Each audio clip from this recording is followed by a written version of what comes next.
Hello friends, कैसे हैं आप लोग। और हम तो सरे राह चिंगारी लिए बैठे हैं, कोई चाहे तो चिरागों को जला ले जाए। शुरू करें आज का अपना टॉपिक। क्या है अपना टॉपिक? Simple pendulum. तो चलिए समझते हैं। इस चैनल पर हम फिजिक्स ना सिर्फ पढ़ते हैं बल्कि सीखते हैं। सबसे पहले ये जान लेते हैं कि सिंपल पेंडुलम है क्या। क्या है simple pendulum? What is simple in simple pendulum? That is the geometry of the bob. Bob will be a point mass for a standard simple pendulum. तो सबसे पहले जानते हैं सिंपल पेंडुलम की टर्मिनोलॉजी क्या है। देखो, तो ये है हमारा simple pendulum. Point of suspension से इस बॉब के सेंटर ऑफ मास के बीच का जो गैप है दैट इज इफेक्टिव लेंथ।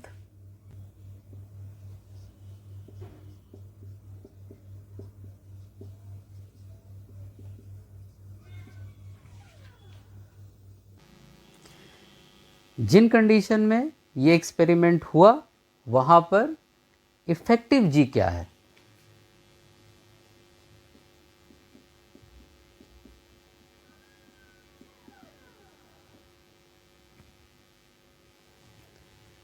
तो कहते हैं कि time period of this pendulum 2π√L effective upon g effective. Oscillate करते हुए पेंडुलम का ये है mean point. Mean point that is equilibrium. ये पॉइंट क्या है? एक्सट्रीम।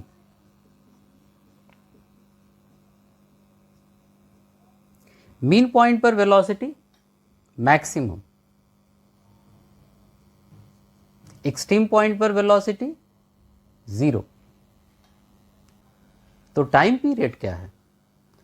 एक ऑसिलेशन में वो जितना टाइम लेता है दैट इज टाइम पीरियड। तो हमारे टर्म क्या है? Effective length, that is the length from the point of suspension to the center of mass। तो फिर जी इफेक्टिव क्या है? जिस जगह एक्सपेरिमेंट हो रहा है वहां तो जी की एक वैल्यू होगी, लेकिन अगर हमने पॉइंट ऑफ सस्पेंशन को कोई एक्सीलरेशन दिया है तो with respect to the point of suspension the net acceleration acting on the bob, the net acceleration acting on the point mass, that is g effective। Okay, oscillate करता हुआ Bob जिस point पर कोई restoring force experience नहीं करता that is equilibrium और mean position. Extreme, the point having zero velocity. Oscillate करता हुआ बॉब जिस पॉइंट पर जीरो वेलोसिटी रखता है वो एक्सट्रीम पोजीशन है। टाइम पीरियड, याद रखो टाइम पीरियड हमेशा पॉइंट ऑफ सस्पेंशन के रिस्पेक्ट में बताया जाता है। Got it? जब ये पेंडुलम रुका हुआ है, इस पॉइंट पर जो टेंशन है इस थ्रेड के अंदर, ऐसे अगर ये मेरा पेंडुलम है तो इस थ्रेड के अंदर जो टेंशन T है वो इसके वेट के बराबर है mg, यानी tension T is equal to mg। लेकिन जब ये ऑसिलेट करने लगता है, जब ये ऑसिलेट करता है तब टेंशन बदलती है। जब ये ऑसिलेट करता है तब टेंशन बदलती है।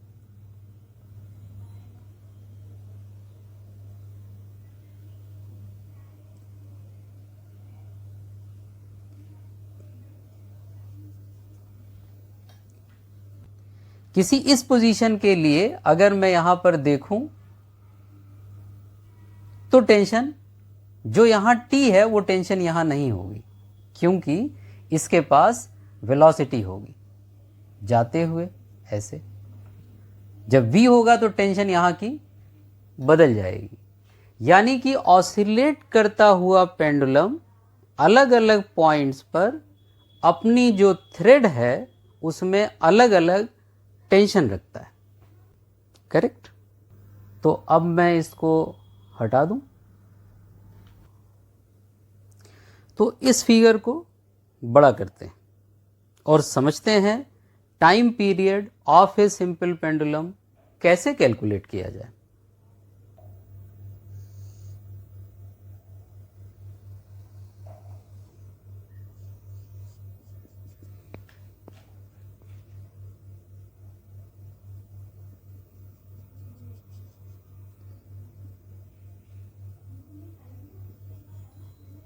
ये है पॉइंट ऑफ सस्पेंशन। तो सबसे पहले फोर्स मेथड देखो।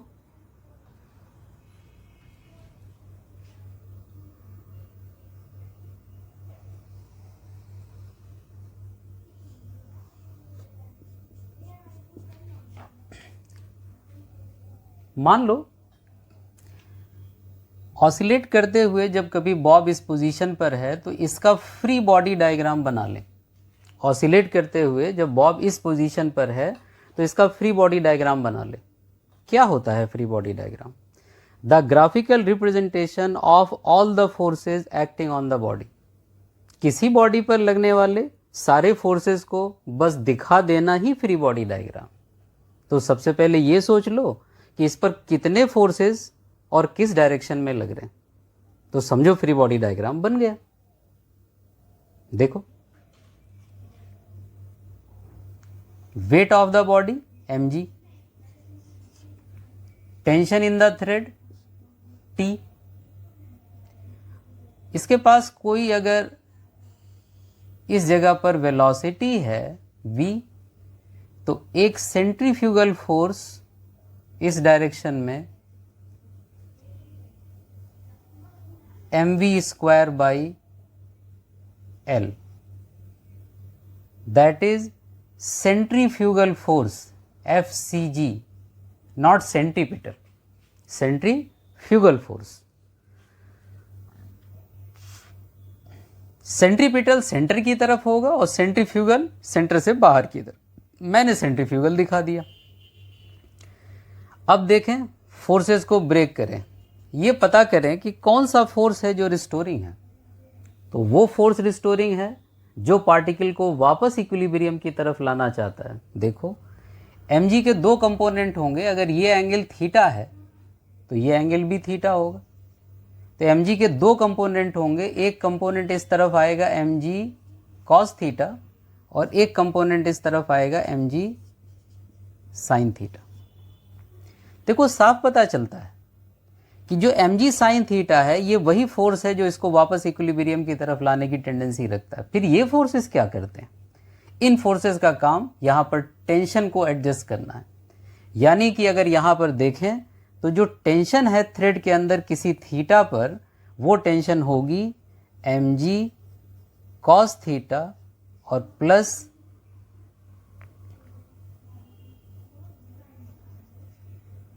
mv square by l,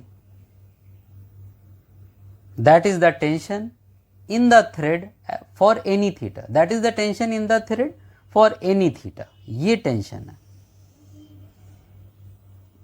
कभी कैलकुलेट करनी हो तो अगर v की वैल्यू पता है और थीटा पता है तो ये टेंशन कैलकुलेट हो जाएगी। और ये टेंशन मैक्सिमम कब होगी? ये टेंशन मैक्सिमम तब होगी जब ये पेंडुलम, ये बॉब अपने मीन पोजीशन पर होगा, क्योंकि तब cos थीटा मैक्सिमम होगा, थीटा की वैल्यू 0 होगी, और v की वैल्यू मैक्सिमम होगी जब ये अपने इक्विलिब्रियम पर होगा। तो ये दोनों अपनी मैक्सिमम वैल्यू देंगे तो t क्या होगा? मैक्सिमम होगा। चलो देखते हैं रिस्टोरिंग फोर्स कितना है। Fr is equal to mg sin theta, that is the restoring force. F is equal to mg sin theta. Fr मैंने क्यों लगाया? रिस्टोरिंग। चूंकि ये फोर्स रिस्टोरिंग है तो फोर्स डिस्प्लेसमेंट के अगेंस्ट है, तो यहां पर हम लोग माइनस लगा देते हैं। नेगेटिव साइन फोर्स का वो नेचर रिप्रेजेंट करता है कि वो पार्टिकल के आगे डिस्प्लेस होने का अपोज करता है, हमेशा उसको इक्विलिब्रियम की तरफ लगाता है। तो नेगेटिव साइन क्या इंडिकेट करता है? नेगेटिव साइन ये इंडिकेट करता है कि फोर्स डिस्प्लेसमेंट के अगेंस्ट है। चलो साइन थीटा देखें। साइन थीटा, यहां से यहां तक का अगर ये मूवमेंट मान लिया जाए x है और इसकी जो लेंथ इफेक्टिव है वो l है, तो हम लोग कह सकते हैं sine theta is equal to x by l. ये एक अप्रोक्सीमेशन है, क्योंकि साइन थीटा जब हम लिखते हैं तो ट्राइंगल राइट एंगल होना चाहिए, लेकिन शॉर्ट डिस्टेंस के लिए साइन थीटा और थीटा में कोई फर्क नहीं। For small angle sine theta को ऐसा लिखा जा सकता है, फॉर स्मॉल एंगल। ये एक अप्रोक्सीमेशन है। तो साइन थीटा अगर x बाई एल है तो इसका मतलब अब जो रिस्टोरिंग फोर्स है वो होगा minus M G x by l. चलो हम फोर्स तक आ गए। अच्छा, अगर ये फोर्स है तो इसको लिख सकते हैं mass into acceleration is equal to minus M G x by L. Mass से मास कैंसिल होता है, ए को लिख सकते हैं minus g by l into x. हमारा डिस्कशन क्या था कि अगर SHM है तो एक्सीलरेशन को इस तरह होना चाहिए, कंपेयर करके देखें, माइनस ओमेगा स्क्वायर एक्स होना चाहिए। तो इसका मतलब ओमेगा स्क्वायर की वैल्यू क्या है? ओमेगा स्क्वायर की वैल्यू है, ओमेगा स्क्वायर हो जाएगा जी बाई एल। और ओमेगा क्या चीज है? ओमेगा है 2 pi by T is equal to under root G by L. तो टाइम पीरियड क्या होगा? t is equal to 2 pi under root L by G. तो t की value 2 pi under root L by G. तो इस तरह से force method से time period of a simple pendulum हम इस तरह कैलकुलेट करते हैं। सिंपल पेंडुलम में हम बॉब का फ्री बॉडी डायग्राम बनाते हैं। जब फ्री बॉडी डायग्राम बना लेते हैं तो रिस्टोरिंग फोर्स पता करते हैं, और उसी रिस्टोरिंग फोर्स से हम time period of the simple pendulum पता करते हैं। तो ये था हमारा पहला मेथड, यानी कि फोर्स मेथड। इसमें एक बात बहुत इंपॉर्टेंट है। मैंने पहले कहा था कि सिंपल हार्मोनिक मोशन में पाथ पे भी रिस्ट्रिक्शन है। थोड़ी देर के लिए ये सोचो कि जब मैं डिफाइन कर रहा था तो मैंने कहा था कि एम्पलीट्यूड को छोटा होना चाहिए सिंपल हार्मोनिक मोशन होने के लिए। ऐसा नहीं होना चाहिए कि सिंपल पेंडुलम में बॉब को हम कहीं से भी ले जा करके छोड़ दें, ऐसा नहीं होना चाहिए। सिंपल पेंडुलम में बॉब का एम्पलीट्यूड बहुत छोटा होना चाहिए। क्यों? वो इसलिए होना चाहिए क्योंकि अगर वो छोटा नहीं हो तो sine theta is equal to x by l लिखने की लिबर्टी हमें नहीं मिलेगी। तो इसलिए ये अप्रॉक्सीमेशन तब वैलिड है जब एम्पलीट्यूड छोटा हो। इसलिए SHM होने के लिए बॉब को बहुत कम एंगल से डिस्प्लेस करना चाहिए। ऐसा नहीं है कि ले जाकर के अपने घर से छोड़ देना है। बहुत छोटा amplitude for the simple harmonic motion. तो दूसरा मेथड क्या है? दूसरा मेथड टॉर्क मेथड। देखो,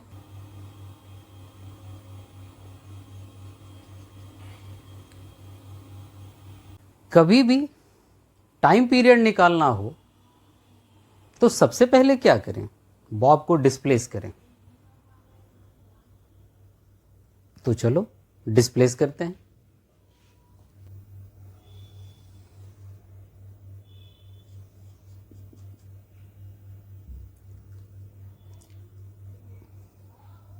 तो अब देखो कितना टॉर्क लग रहा है। टॉर्क के लिए फोर्स चाहिए mg, ऐसे करके v होगा तो mv square by L. Centrifugal force FCG, centrifugal और टेंशन, 3 फोर्स हैं।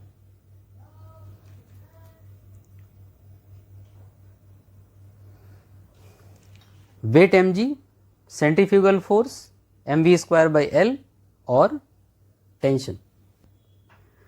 Taking movement about point of suspension. Torque method में taking movement of all the forces about point of suspension. Okay, tension point of suspension से होके जाती है, इसका torque 0। mv²/L centrifugal force की line of action भी point of suspension से जाती है, टॉर्क प्रोड्यूस 0। टॉर्क क्या है? Force into perpendicular distance from the axis. ये टेंशन पॉइंट ऑफ सस्पेंशन से जाती है, torque 0। mv²/L point of suspension से लाइन ऑफ एक्शन जाती है, इसका भी टॉर्क 0। सिर्फ mg टॉर्क प्रोड्यूस करेगा, और mg का टॉर्क कितना होगा? देखो, ये mg है, ये थीटा है, ये L है, ये चीज होगी L cos थीटा। तो ये क्या होगा? ये होगा L sin थीटा। तो अगर ये L sin थीटा है तो ये भी L sin थीटा है। तो अगर ये L sin थीटा है तो ये भी L sin थीटा है। तो रिस्टोरिंग टॉर्क कौन बनाएगा? सिर्फ mg। तो restoring torque is equal to mg perpendicular distance L sin theta. और रिस्टोरिंग टॉर्क है तो आगे माइनस, जो इसकी ये टेंडेंसी बताएगा कि हमेशा जो टॉर्क है वो एंगुलर डिस्प्लेसमेंट के अगेंस्ट होगा। जो टॉर्क है वो एंगुलर डिस्प्लेसमेंट के अगेंस्ट होगा। नेगेटिव साइन बताएगा कि जो टॉर्क है वो एंगुलर डिस्प्लेसमेंट के अगेंस्ट होगा। थीटा, फिर वही approximation, sign theta for small angle is equal to theta small angle. तो restoring torque is equal to minus mgl theta. Torque restoring को क्या लिख सकते हैं? I alpha is equal to mgl theta minus, और I क्या है?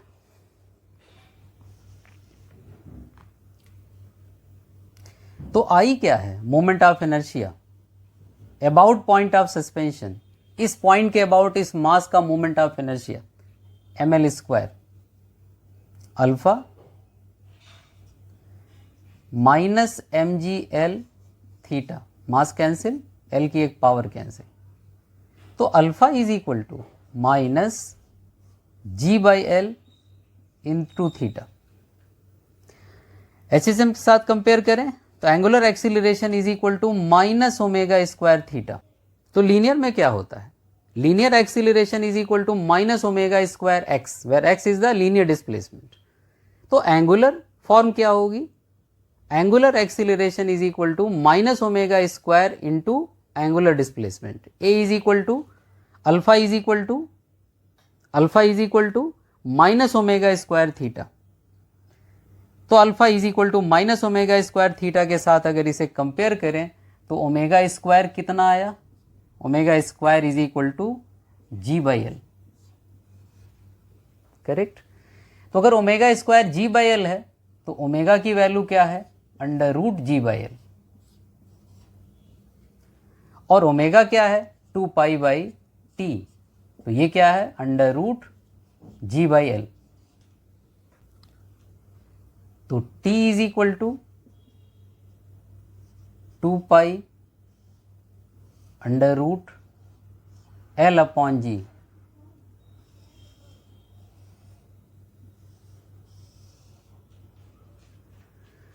Concept सही तो रिजल्ट भी सही। ये हमारा दूसरा मेथड था। पहला मेथड फोर्स मेथड, किस लिए? टाइम पीरियड के कैलकुलेशन के लिए। दूसरा मेथड टॉर्क मेथड, किस लिए? टाइम पीरियड के कैलकुलेशन के लिए। और अब हमारा last but not the least, हमेशा evergreen method, that is energy. देखो,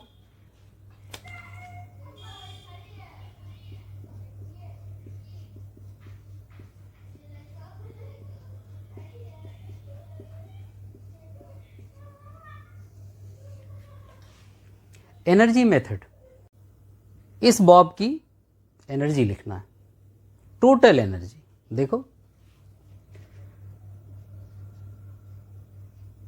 E is equal to kinetic energy half mv square plus potential energy.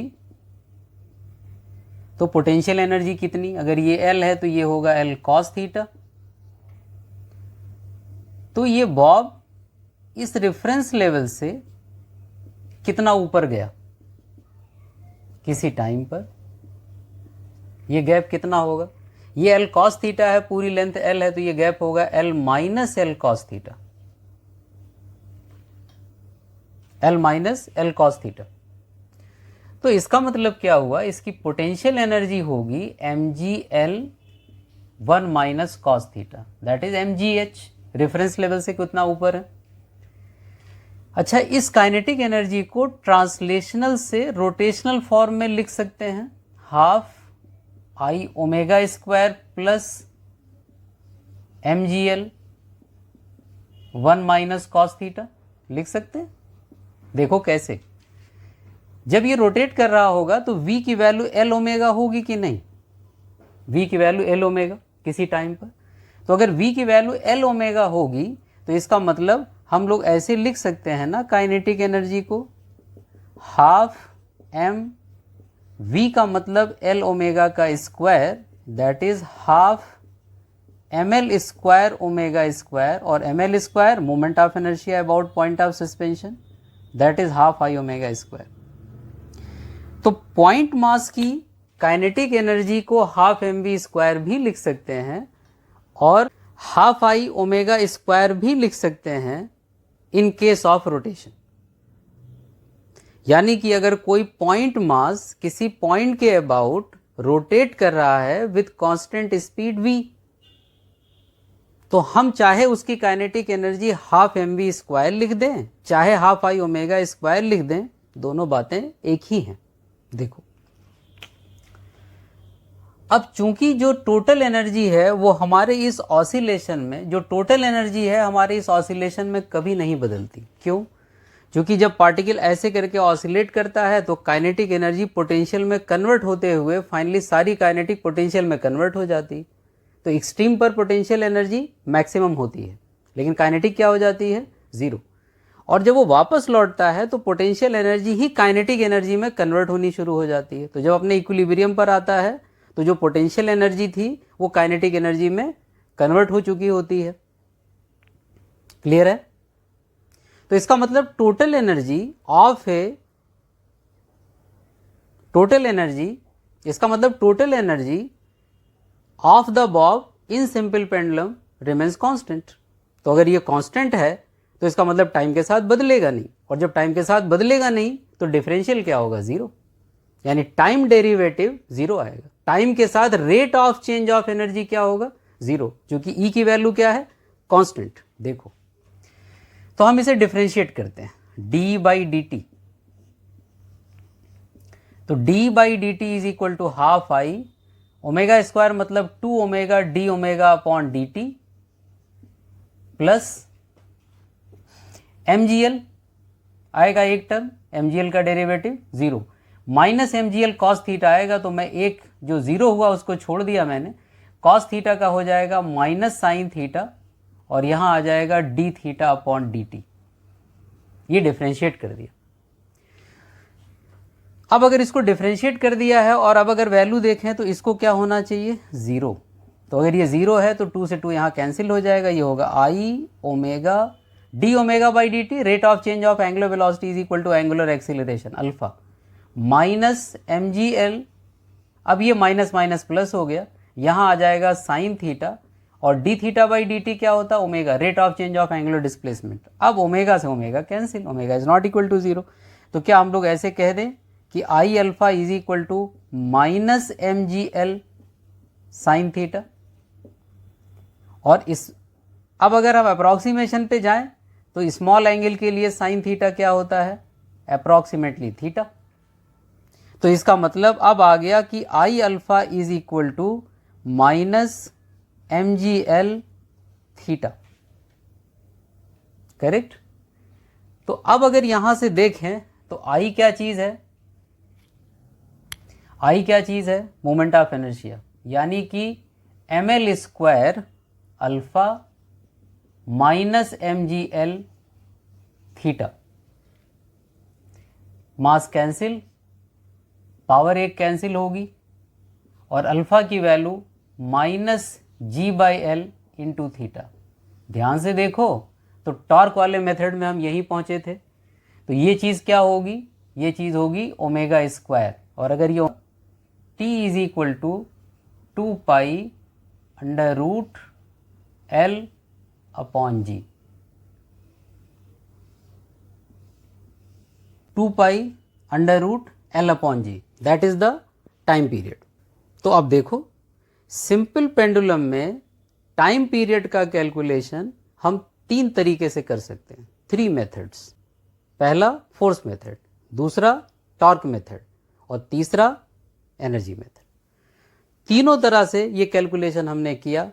अब समझ लो कि पूरे के पूरे सिंपल हार्मोनिक मोशन के इस डिस्कशन में कभी भी अगर हमें टाइम पीरियड कैलकुलेट करना है, चाहे वो कैसा भी पेंडुलम क्यों ना हो, इवन वो चाहे स्प्रिंग पेंडुलम ही क्यों ना हो, जो कि हमारा अगला डिस्कशन है, हर जगह हम इन्हीं 3 मेथड को अप्लाई करके टाइम पीरियड का कैलकुलेशन किया करेंगे और इजीली किया करेंगे। सिंपल पेंडुलम में टाइम पीरियड का कैलकुलेशन सीख गए हो तो इस वीडियो को लाइक, शेयर और सब्सक्राइब कर देना। तो सिंपल पेंडुलम में कुछ टिप्स दूं, बहुत काम की है। देखो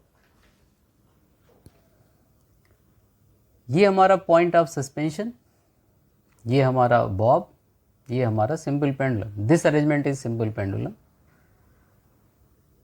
मैंने कहा था कि एम्पलीट्यूड छोटे होने चाहिए फॉर SHM। ऐसा इसलिए जिस रेंज में साइन थीटा को हम अप्रॉक्सीमेट कर सकें थीटा, और ऐसा कब होता है, जब थीटा बहुत छोटा होता है, थीटा वेरी स्मॉल।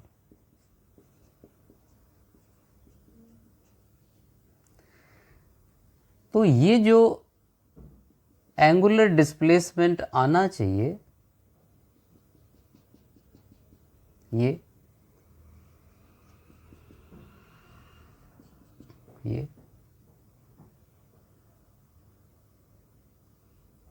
जो एंगुलर डिस्प्लेसमेंट आना चाहिए,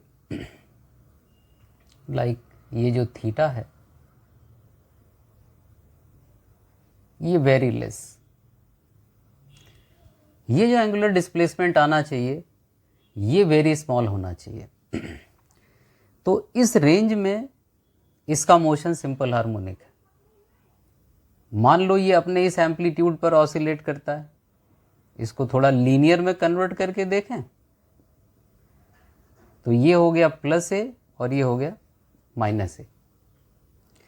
ये कंफ्यूज ना हो कि ये जो लिखा हुआ है ये फेज है, ये फेज नहीं है, ये एंगुलर डिस्प्लेसमेंट है इस बॉब का इस पॉइंट ऑफ सस्पेंशन के अबाउट, और ये इसका मैक्सिमम एंगुलर डिस्प्लेसमेंट है थीटा नॉट। ये है maximum angular displacement, maximum angular displacement.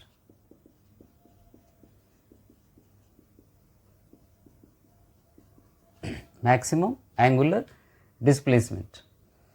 ये कंफ्यूज ना हो कि ये फेज है, ये है मैक्सिमम एंगुलर डिस्प्लेसमेंट। इसीलिए लीनियर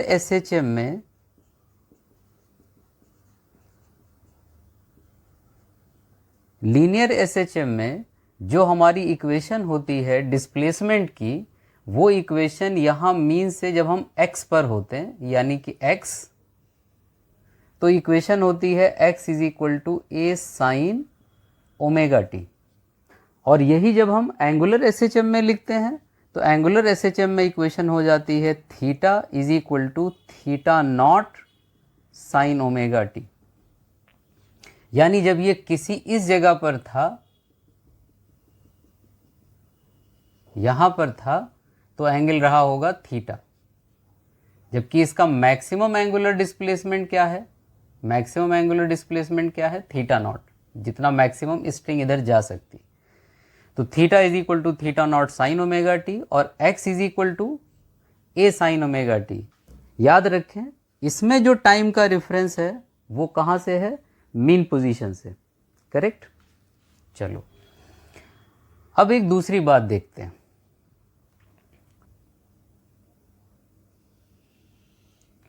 मान लो पेंडुलम इस तरह ऑसिलेट करता है, तो ये इसका मीन है, जहां पर काइनेटिक एनर्जी मैक्सिमम, ये इसका एक्सट्रीम पोजीशन है,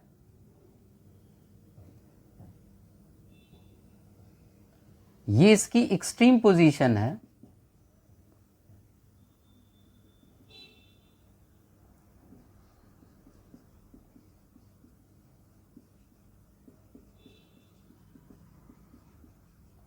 यहां पर potential energy maximum.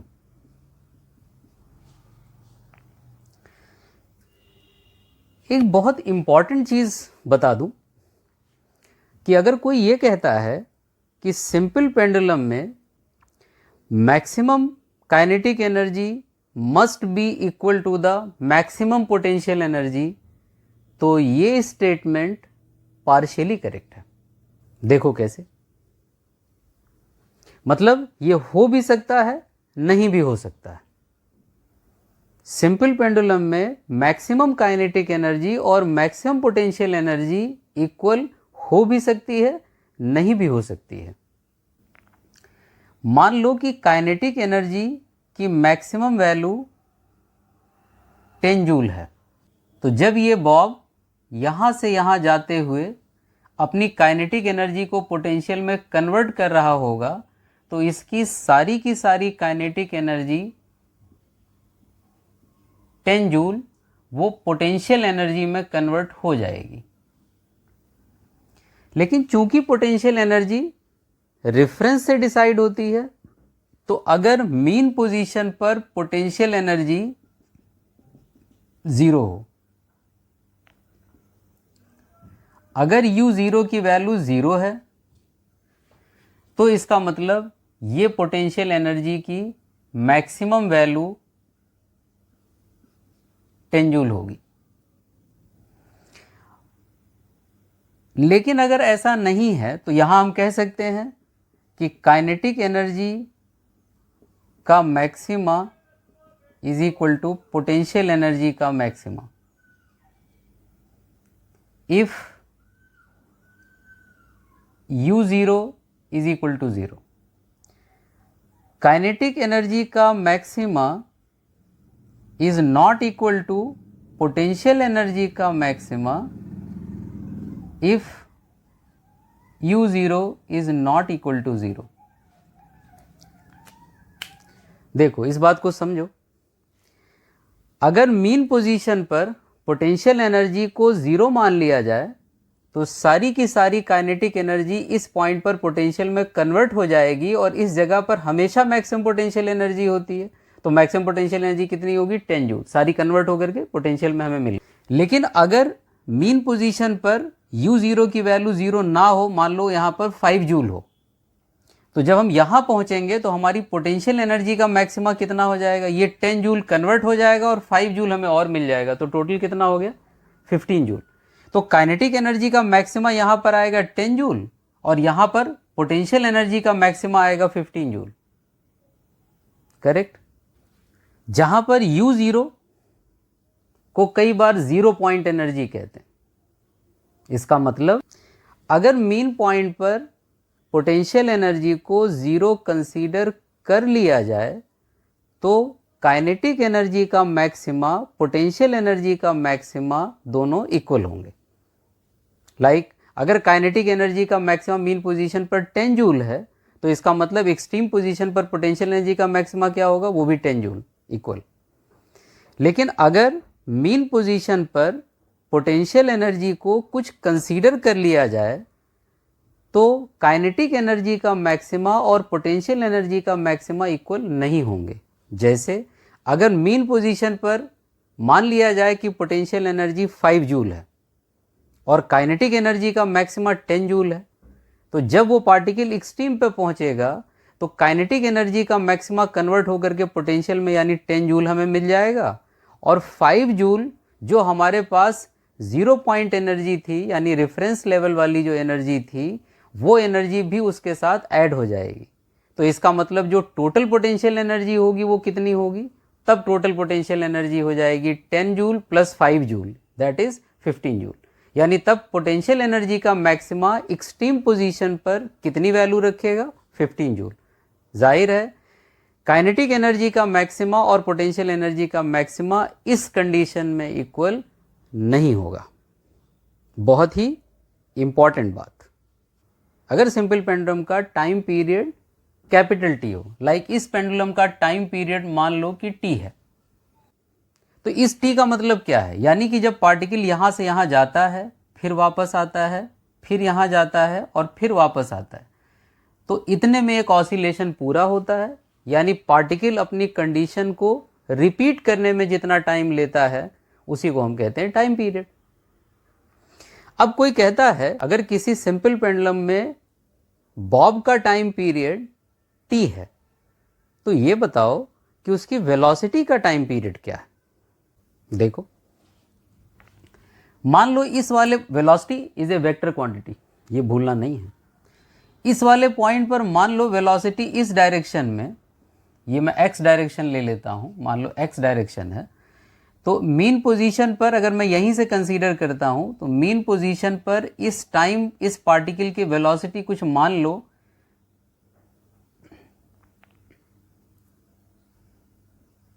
10 I cap metre पर सेकेंड है। 10 मैंने ऐसे ही ले ली, एक वैल्यू है कोई, I कैप मीटर पर सेकेंड मतलब x डायरेक्शन में है। जब ये वैल्यू रिपीट होगी तो एक पीरियड पूरा हो जाएगा। जरा देखो पेंडुलम इधर जाएगा फिर वापस आएगा, तो वापस आते टाइम इस वाले पॉइंट पर इसकी डायरेक्शन इधर हो जाएगी। इसका मतलब अभी वेलोसिटी सेम नहीं हुई। तब पार्टिकल इधर जाएगा और इधर जाकर के फिर ये पार्टिकल इधर वापस आएगा। जब ये वापस आएगा तो फिर इस कंडीशन को फिर एक बार रिपीट करेगा, तो जाना वापस आना, फिर इधर जाना फिर वापस आना। तो जितने टाइम में इसका अपना एक ऑसिलेशन पूरा होगा उतने ही टाइम में वेलोसिटी का भी एक ऑसिलेशन पूरा होगा। तो अगर सिंपल पेंडुलम का टाइम पीरियड टी है तो वेलोसिटी का टाइम पीरियड क्या है, तो वेलोसिटी का टाइम पीरियड भी टी है। क्लियर? अच्छा, अगर कोई कहता है कि स्पीड का टाइम पीरियड क्या है, तो स्पीड का टाइम पीरियड देखो, स्पीड स्केलर क्वांटिटी, उसमें डायरेक्शन नहीं देखना है। यहां से गए 10 मीटर पर सेकेंड, वापस इधर आए फिर 10 मीटर पर सेकेंड, तो इसका मतलब क्या हुआ, इसका मतलब ये कि यहीं पर ये वैल्यू रिपीट हो जाएगी, जाना और वापस आना, तब तो आधा टाइम पीरियड लगा। इसका मतलब वेलोसिटी का टाइम पीरियड टी होगा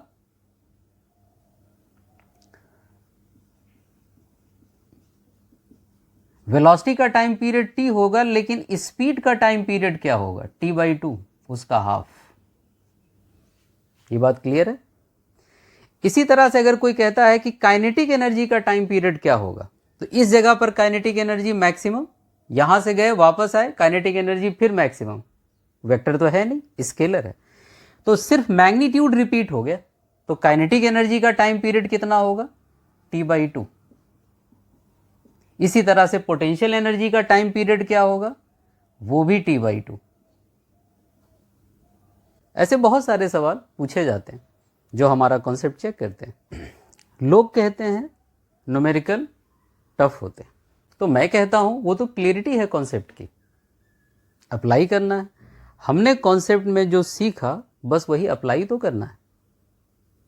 देखो, एक बहुत ही सिंपल और अंडरस्टैंडिंग से भरा हुआ सवाल समझो पहले। If A particle executes simple harmonic motion, ये मैंने पेंडुलम बना दिया। If the time taken by the particle to move from the point A to B is 2 seconds. At the point A and B, the velocity of the bob is equal. If the bob takes another 2 seconds to reach at B again, then find out the time period of this simple pendulum. एक बार सोचो, देखो ये हमारा pendulum oscillate करता है between the boundary plus a and minus a, जिसको मैंने यहां पर दिखा दिया है एक लीनियर मोशन की तरह। ये समझ लो हमारा बॉब यानी कि वो ब्लॉक है जो ऑसिलेट करता है between the boundary plus a and minus a. ये इसकी मीन पोजीशन है। देखो क्वेश्चन समझो पहले क्या था, वेलोसिटीज इक्वल हैं किन्हीं दो पॉइंट्स पर। हमेशा याद रखो इस साइड में किन्हीं दो पॉइंट पे वेलोसिटी इक्वल नहीं हो सकती। जब पार्टिकल मीन से एक्सट्रीम तक जाता है तो कभी भी वेलोसिटीज इक्वल नहीं हो सकती, चाहे वो जाते टाइम हो चाहे वापस आते टाइम हो। वापस आते टाइम तो वेलोसिटी की डायरेक्शन ही अपोजिट हो जाएगी, और जाते टाइम दो जगह इक्वल नहीं हो सकती क्योंकि लगातार एक्सीलरेशन एक्ट करेगा, बल्कि रिटार्डेशन एक्ट करेगा और पार्टिकल की वेलोसिटी को यहां तक जाते जाते जीरो कर देगा। तो वेलोसिटी इक्वल कहां हो सकती है? तो वेलोसिटी इक्वल हो सकती हैं सिर्फ इधर और इधर, किन्हीं दो पॉइंट्स पे इक्वल हो सकती। मान लो मैंने एक पॉइंट ये ले लिया और मान लो मैंने एक पॉइंट ये ले लिया, तो इसका मतलब ये कि यहां अगर वेलोसिटीज इक्वल हैं किन्हीं दो पॉइंट्स के लिए, ए बी में कंफ्यूजन ना हो तो मैं कोई दूसरा नाम ले लेता हूं। मान लो सी डी ले लो, ए बी की जगह पे सी डी मान लो, तो सी पे जो वेलोसिटी है वही वेलोसिटी डी पर भी है। ऐसा हो सकता है क्योंकि बॉब ऐसे जा रहा है इधर से, तो वेलोसिटी इक्वल होगी, इधर भी डायरेक्शन सेम इधर भी डायरेक्शन सेम, इधर ये वापस लौट रहा होगा इधर ये जा रहा होगा इक्विलिब्रियम से। अब वेलोसिटी इक्वल है। तो पहले इन्होंने कहा कि यहां से यहां तक का जो टाइम है वो कितना है, 2 सेकेंड। 2 सेकेंड। अब देखो कह रहे हैं कि डी पे वापस आने का जो टाइम है फिर से, वो टाइम कितने के बराबर है, वो टाइम फिर 2 सेकेंड है। यानी कि जाना और वापस आना, तो यहां से यहां तक जाने का टाइम कितना होगा, 1 सेकेंड, और 1 सेकेंड इसने वापस आने में लगाया होगा। जाने और आने का टाइम बराबर है। अब देखो जरा ध्यान से कि पार्टिकल अपने मीन से एक्सट्रीम तक कितने टाइम में पहुंचा। ये 2 सेकेंड पूरा था तो ये भी 1 सेकेंड हो गया, यहां से यहां तक 2 सेकेंड, ये 1 सेकेंड, ये 1 सेकेंड। तो पार्टिकल अपने मीन से एक्सट्रीम तक कितने टाइम में पहुंचा, 1 सेकेंड प्लस 1 सेकेंड मतलब 2 सेकेंड। तो 2 सेकेंड में मीन से एक्सट्रीम आएगा, फिर यहां से यहां आएगा 2 सेकेंड और होंगे 4 सेकेंड, फिर यहां से यहां आएगा 2 सेकेंड और होंगे 6 सेकेंड, यहां से यहां वापस जाएगा 2 सेकेंड और होंगे तो 8 सेकेंड। तो टाइम पीरियड कितना हो गया इसका, 8 सेकेंड। आंसर हो गया। एक तरह से मीन से एक्सट्रीम तक जाने का टाइम जो होता है वो t/4 होता है। तो t/4 की जो वैल्यू है वो कितने के बराबर है, 2 सेकेंड। तो t इज इक्वल टू कितने के बराबर होगा, 8 सेकेंड। करेक्ट है ना? अच्छा सवाल, सिर्फ अंडरस्टैंडिंग चाहिए। कई बार ऐसे सवाल होंगे कि एक फंक्शन दिया जाएगा और कहा जाएगा टेस्ट करके बताओ कि ये SHM है कि नहीं। अगर ये SHM नहीं है तो क्या ये पीरियोडिक है? देखो एक बहुत ही सिंपल टेस्ट है। किसी फंक्शन के SHM होने के लिए, कोई भी फंक्शन हो, उसका डबल डेरिवेटिव d2x/dt2, ये क्या है, एक्सीलरेशन, -ω² होना चाहिए। अगर वो फंक्शन, अगर x कोई फंक्शन है तो उसका जो डबल डेरिवेटिव है वो -ω² होना चाहिए, मतलब कांस्टेंट के साथ में उस फंक्शन को सेपरेट हो जाना चाहिए। ये फंक्शन है फॉर SHM। देखा जाए तो ये कंडीशन थी SHM की, लेकिन टेस्ट करने का तरीका भी है। कभी कोई फंक्शन अगर इस टेस्ट को पास नहीं करता है तो वो SHM नहीं होगा, but may be periodic. Periodic होने के लिए किसी फंक्शन का एक टेस्ट है कि उसमें t+nt जो है इसको xt ही होना चाहिए।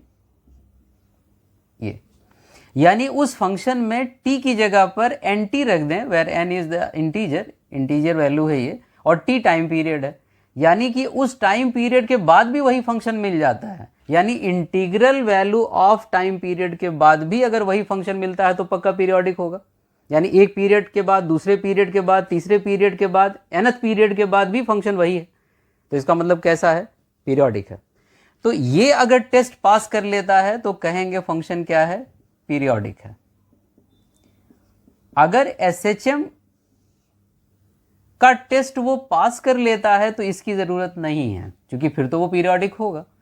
लेकिन अगर वो इस टेस्ट में फेल हो जाता है तो मे बी पीरियोडिक, फिर ये रख करके टेस्ट कर लेते हैं कि फंक्शन पीरियोडिक है या नहीं। ठीक, काफी सवाल ऐसे पूछे जाते हैं। देखो मैं एक एग्जांपल लेता हूं। मान लो ये दिया है कि x is equal to sine omega t plus cos omega t. किसी ने कहा ये टेस्ट करो कि SHM है कि नहीं, तो इसको एक बार डिफरेंशिएट करो, dx बाई dt, इसका differential omega cos omega t, sine omega t का cos omega t, function of a function है तो ओमेगा टी को दोबारा डिफरेंशिएट करेंगे, omega plus cos omega t का माइनस साइन ओमेगा टी, और इसको दोबारा फिर करेंगे तो इनटू ओमेगा, करेक्ट।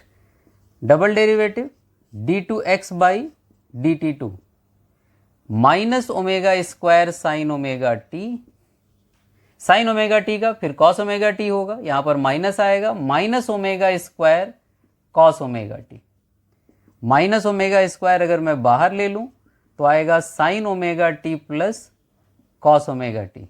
देखो ये चीज x है कि नहीं, तो माइनस ओमेगा स्क्वायर एक्स, यानी कि हमारा ये फंक्शन हमारे इस टेस्ट में पास हो गया। और अगर ये कंडीशन देखी जाए तो ये SHM की कंडीशन है, हमारा जो डिस्प्लेसमेंट है, हमारा जो फंक्शन है वो एक कांस्टेंट के साथ सेपरेट हो जाता है। इसका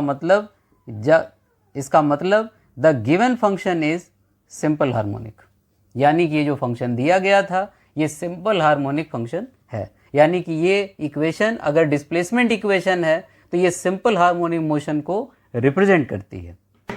चलो एक दूसरा फंक्शन देख लो,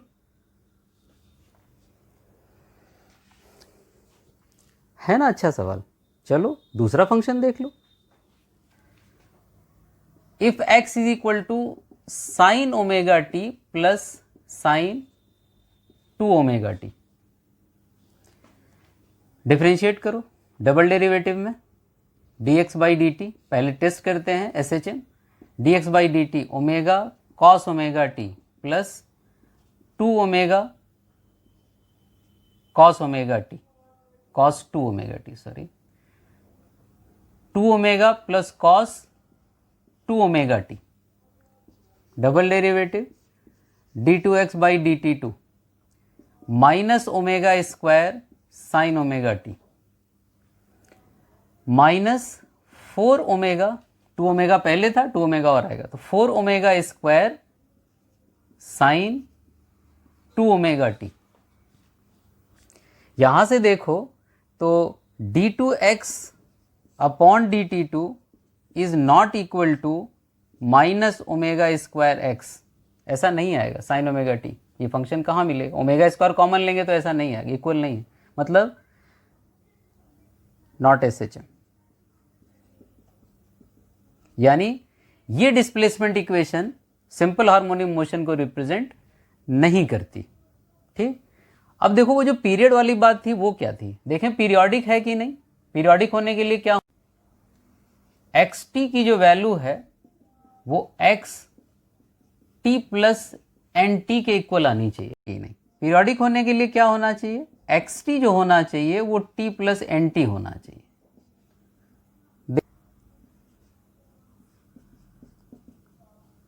sign omega t plus n t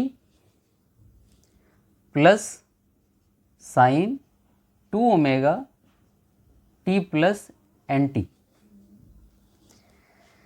देखो साइन ओमेगा टी अंदर मल्टीप्लाई होगा तो बनेगा omega t plus omega 2 pi by t होता है, तो ये कितना आ जाएगा 2n पाई प्लस साइन, यहाँ कितना आ जाएगा, 2 ओमेगा से अंदर मल्टीप्लाई होगा, 2 ओमेगा टी प्लस ओमेगा क्या होगा 2 पाई बाई टी, तो यहाँ आ जाएगा 4 पाई एन, 4n पाई, करेक्ट। अब देखो साइन का जो पीरियड होता है वो क्या होता है 2 पाई, इसका मतलब क्या हुआ, यानी अगर n इंटीग्रल वैल्यू है तो हम 2 पाई यानी 360 डिग्री से जब रोटेट होंगे तो वापस हम उसी फंक्शन पे पहुंच जाएंगे। तो ये वापस बन गया साइन ओमेगा टी और ये वापस बन गया साइन 2 ओमेगा टी।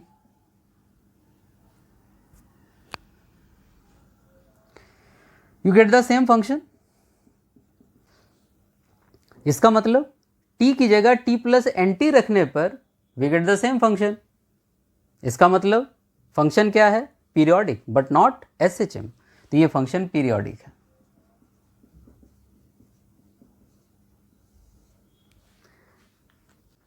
तो है ना मजेदार डिस्कशन। ऐसे ऐसे सिंपल और कॉन्सेप्चुअल सवाल हमारे कॉम्पिटिशन्स में आते हैं जो हमारी अंडरस्टैंडिंग टेस्ट करते हैं, बस और कुछ नहीं। तो इन क्वेश्चंस को एक बार देखना, खुद से एक बार ट्राई करना, सवाल नोट कर लिया करो और खुद से सोचो। कोई ज़्यादा मैथमेटिक्स नहीं है, बस एक अंडरस्टैंडिंग हमें चाहिए।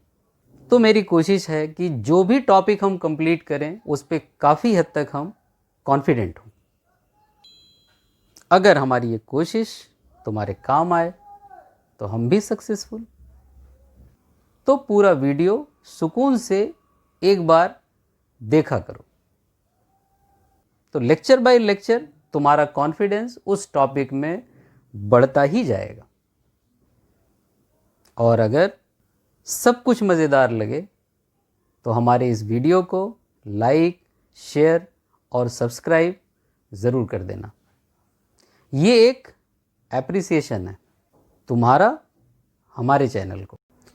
तो ये था सिंपल पेंडुलम और उसकी कहानी। अगर हमारी ये कोशिश तुम्हें फिज़िक्स के करीब लाए तो समझो हम सक्सेसफुल। तो फिर मिलेंगे अपने अगले टॉपिक के साथ। तो मैं तुम्हें छोड़कर जा रहा हूँ अपने सिंपल पेंडुलम के साथ। खुश रहो, पढ़ते रहो, मिलते हैं नेक्स्ट वीडियो में।